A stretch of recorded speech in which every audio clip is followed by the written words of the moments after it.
Bonjour à tous, je suis Karl Marlier, votre trader formateur. Bienvenue dans cette analyse trading hebdomadaire où on va avoir une semaine très chargée en annonces macroéconomiques. On va avoir les chiffres de l'inflation, on va avoir également l'Allemagne qui va nous donner pas mal d'informations. Donc j'en ai noté quelques-unes. La première, ça va être donc l'USD-JPY, où là on va voir le rapport donc, sur le PIB des États-Unis du jeudi. On va voir l'euro-dollar qui en plus aussi va être impacté par le PIB. Il va être également impacté par le PIB allemand, étant donné que ça sera dans la zone euro. D'accord. On va voir également l'US 100 parce qu'on aura les résultats de 5 grosses entreprises. Alphabet et Microsoft qui vont arriver mardi, Meta Platform qui va arriver mercredi et Amazon et Apple jeudi. Donc on a 3 gros marchés, USD-JPY, Euro-USD, US 100, qu'il faudra surveiller cette semaine. Que faire quand on va avoir des grosses annonces macroéconomiques? Il faut garder son sang-froid. C'est pas quelque chose qui doit vraiment vous inquiéter, mais c'est quelque chose que vous devez garder en tête. Là, par exemple, ici, on est lundi. Je tourne donc la vidéo hebdomadaire. Tous les lundis, vous avez le droit à cette analyse. Et maintenant que je sais que je dois faire attention mardi, jeudi, mercredi, avec du coup les PIB allemands, l'inflation aux États-Unis, etc. Eh bien, je vais juste mettre des positions, mais soit les sécuriser avant que l'annonce en question apparaisse, soit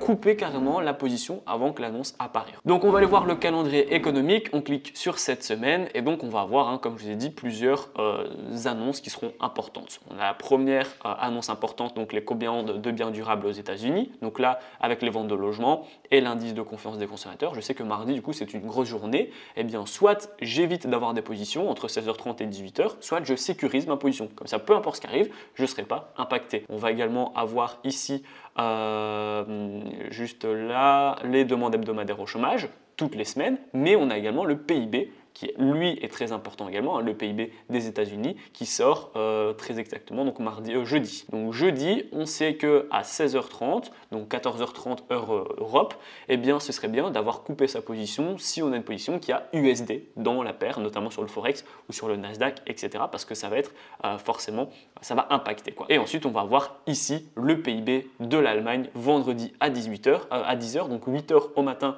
heure française, heure européenne. Donc là, vendredi 8h au matin, ça va impacter également l'euro-dollar, le DAX, le CAC 40 également.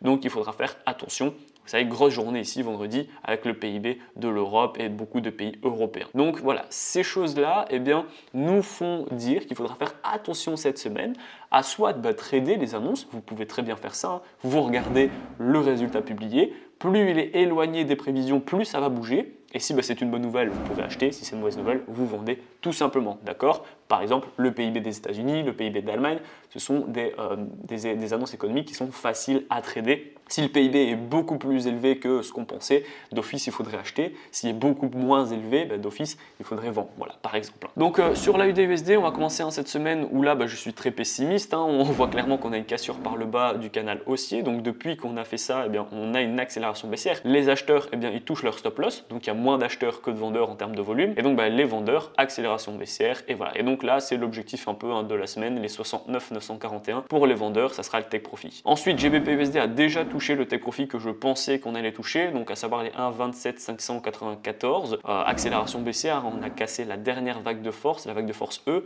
Et quand je dézoome, même en D1, on est quand même assez pauvre en termes de support. On pourrait en avoir un ici, d'accord, qui serait assez peut-être puissant pour faire rebondir les prix. Si pas, on a une zone ici qui est peut-être un peu plus importante. En tout cas, je suis pessimiste sur le GBP-USD. J'ai vraiment pas de raison d'acheter. L'euro-dollar, très important. Ici, on a le canal baissier depuis très longtemps. Je suis en D1 encore une fois. Et là, la cassure par le bas du support oblique et du support horizontal mènerait une accélération baissière très puissante. Et là, regardez, on est tout de suite sur les 1,04, 1,06. Donc là, ça fait très longtemps que l'euro-dollar n'a pas connu ce genre de prix. Donc ça peut être très intéressant aussi de voir ça.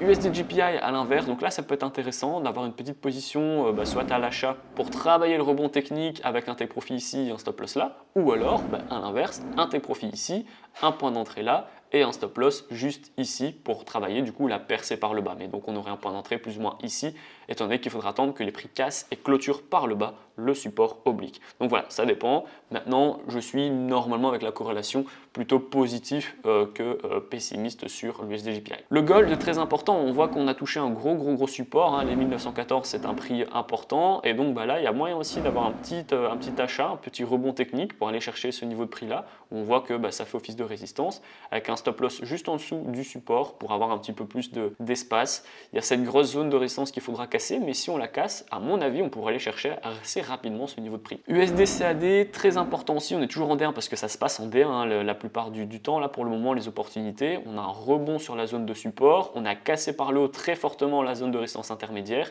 et donc là c'est direction le take profit des acheteurs en fait à 1,28 357. On n'a pas de raison de vendre hein, dans cette condition là, il faut vraiment acheter avec ce genre de take profit. Attention, le take profit, le point d'entrée pardon, n'est pas non plus ultra intéressant. NZD-USD, donc là on a une cassure par le bas, un peu comme AUD-USD en fait, hein, cassure par le bas et donc on a une cassure encore plus sur les 67 356 et donc depuis on n'a pas vraiment de raison d'être acheteur. Les prix vont à mon avis chercher les 65 293. Ensuite le GBP-JPY, eh bien comme l'USD-JPY mais un peu plus sévèrement, là on a quand même une très grosse baisse. On va aller chercher à mon avis ce niveau de prix juste là, ou alors on pourrait éventuellement rebondir sur ce niveau de ci où on a eu aussi un petit rebond dans le canal. En tout cas je suis assez pessimiste sur le GBP-JPY qui parvient pas à rebondir justement et à reprendre des forces. On a quand même cassé par le bas successivement toutes les vagues de force. Euro-GBP déjà beaucoup plus intéressant, on pourrait éventuellement, c'est un peu dangereux je vous l'accorde, mais mettre une vente, sachant que chaque fois qu'on a été dans ces zones de prix, on a reculé, on a encore été une fois, on a reculé, là aussi on avait reculé, donc pourquoi pas placer une vente dans ces eaux là avec un petit take profit ici, on pourrait mettre également un take profit ici, un plus long terme en swing ici, peut-être un plus court terme pardon en intraday juste ici en fait, hein, donc pour tenter un pullback forcément avec un stop loss aux alentours de ces niveaux-ci. Mais ce qu'on pourrait très bien tenter, c'est un achat encore une fois avec ce genre de take profit et un stop loss qui pourrait être proche comme ça ici plus ou moins, en se disant voilà, on a cassé par le haut le canal baissier et donc on aura une cassure aussi de cette zone de résistance. Il faudra faire très attention dans tous les cas parce que vous le voyez, hein, regardez, ça commence juste ici, je vais mettre un rectangle, ça a commencé là, voilà. Et ici, on a une grosse zone de résistance et on en a une également ici de zone de résistance. Vous voyez, là, on a un gros support, résistance, résistance, résistance, résistance, résistance, résistance. Donc là, ça sent pas bon non plus pour les prix. Maintenant, si on casse par le haut, pourquoi pas aller chercher cet niveau, donc les 0,85 globalement pour l'euro GBP. Ensuite, on a l'USD MXN que j'ai donné en live. Souvenez-vous, hein, je suis en live le lundi et le vendredi à chaque fois aux alentours de midi. Et là, je vous l'avais donné, donc je l'avais donné ici. C'est un cas d'école, un rebond technique très classique. On va directement chercher le take profit sans tergiverser. On avait un beau point d'entrée ici. Là, on casse par le haut la résistance, donc c'est haussier. Je reste haussier sur ce niveau. Par contre, il faudra évidemment un meilleur point d'entrée parce qu'on ne peut pas vraiment acheter dans ce genre de scénario, d'accord? Donc voilà, là il faut faire attention. On attend peut-être une vague de correction pour racheter un peu plus bas. Et ensuite, pour terminer cette analyse hebdomadaire, on va voir le Nasdaq, hein, l'US 100, qui lui, comme je vous l'ai dit, souvenez-vous avec ce que je vous avais écrit dans les notes, je vous le mets juste ici, l'US 100, bien que le Nasdaq puisse également connaître une certaine volatilité lors de sa publication de rapport donc sur le PIB américain, jeudi, hein, je vous l'ai montré, il est beaucoup plus probable qu'il connaisse des mouvements importants en raison d'un calendrier de résultats chargé. Les taux de chômage, les indices de consommation, etc. Les investisseurs pourront également aussi cette semaine avec les 5 grosses entreprises, Alphabet, Microsoft, Meta Platforms, Amazon et Apple. Donc ça va vraiment bouger, sachant que, rappelez-vous, Netflix a perdu beaucoup de terrain. Netflix a fait perdre pas mal sur l'US 100. Donc est-ce que ces 5 entreprises pourront faire rattraper en fait des couleurs, ou est-ce que au contraire ça va pas être fameux et donc on va aller chercher le bas du canal? Eh bien ça va être plutôt fondamental cette semaine. Le Nasdaq devrait bouger plutôt fondamentalement plutôt que le techniquement. Donc voilà pour le Nasdaq. Donc en résumé, cette semaine ça va être chargé d'annonces. Il y a pas mal d'opportunités. Bon là lundi, on est lundi 9h au matin heure française à laquelle je tourne cette vidéo. Donc c'est le matin, les prix se réveillent après le week-end, etc. Il faudra voir un petit peu comment ça se passe. Mais vous voyez déjà qu'on a des grosses bougies sur à peu près toutes les paires de devises majeures. Donc ça va bouger dans tous les cas. maintenant à savoir dans quel sens. Donc j'espère que la vidéo vous a plu. Dites-moi en commentaire si vous allez vous positionner en fonction des annonces économiques. Si vous avez encore des difficultés, n'hésitez pas, hein, vous pouvez aller venir me voir en live le lundi et le vendredi aux alentours de midi. De toute façon, je programme toujours les lives, comme ça vous pouvez activer la cloche et être certain de ne pas rater le live.